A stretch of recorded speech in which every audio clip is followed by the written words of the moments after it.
Hi everyone, it's Bill Evans for Peghead Nation, and I'm excited to show you today a historic instrument from 1907, a beautiful banjo made by the Vega Company called a Whyte Laydie No. 7. Around the year 1900, Boston was the center of fine banjo design for the whole world, with several companies making outstandingly beautiful instruments and some builders incorporating the latest in technological innovations. A.C. Fairbanks was at the forefront of making both beautiful banjos and banjos that sounded great, incorporating some patented ideas. He started making banjos in 1880 with the partner William Cole. The two of them split, each forming their own company in 1890. Around that time, Fairbanks patented a couple of things that were to become key for later banjos. Heretofore, to attach the brackets to the banjo, oftentimes what builders would do is drill holes in the rim to put a bracket shoe with which the bracket would feed through. That affected the sound of the instrument. Fairbanks came up with the idea of taking a spun metal rim and attaching it with a lip on the wooden rim itself to hold the brackets so that there was no need to drill through the head. Drill through the rim, and that made the banjo sound incredibly better. Another technological innovation that Fairbanks came up with was what we would now call a tone ring, a way to rest the banjo head on a ring of metal. And he had a very elaborate design. He called this the electric tone ring. Electricity was big in the United States in these years. And this also improved the sound. So when these instruments started being manufactured in the 1890s and later in the early 1900s as Whyte Laydie instruments, they sounded clearly better than anything else that was available, and folks like the performer Wes Osman started using them on stage. What strikes the eye immediately about this instrument is the incredibly beautiful inlay work and wooden carving. These instruments are called Whyte Laydies because the rim and the neck are made out of maple that is unstained, a light-colored wood.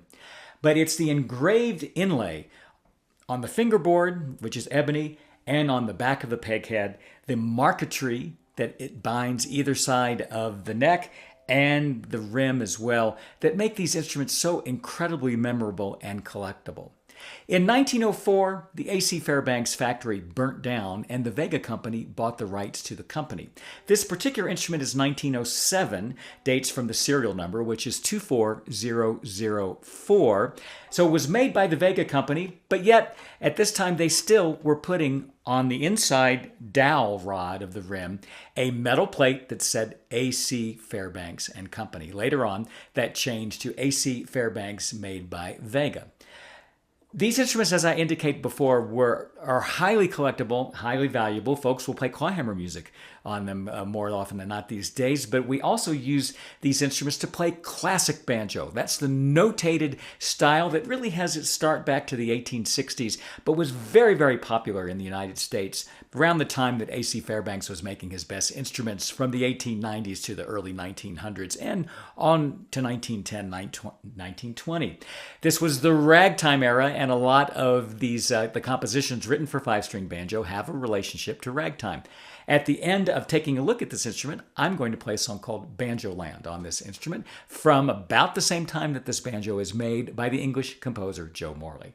So if we take a look at the banjo, check out the beautiful, beautiful inlay on the headstock, the peghead.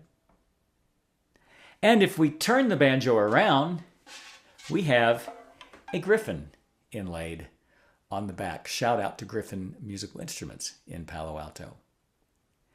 As we move down the fingerboard, you'll see these incredibly beautiful and complex inlays. All of this was hand done in this year. There were no CNC computer cutting machines to make these complicated inlays. Ebony fingerboard, fine frets. These are probably the original frets on this instrument, by the way. As we do a profile of the neck, you can see the marquetry, the layers of wood that go. We have a binding there of, I'm not sure exactly what that is. I do not think it's ivory because it's so long. It would not exactly be plastic. I'll have to do some research and I'll get back to you, but we've got a dark, light, dark wooden marquetry binding there running up and down the neck. Check out the back of the neck. We've already taken a look at the griffin. Take a look at the heel with the engraving at the heel, and then this beautiful, beautiful carved heel. I was indicating a few minutes ago that one of the technological innovations that Fairbanks came up with was this metal band to hold the bracket shoes, which hold the brackets. Also, to accommodate this, he came up with some ingenious and beautiful looking hooks or brackets themselves. My friend banjo historian Jim Bowman called these cobra hooks.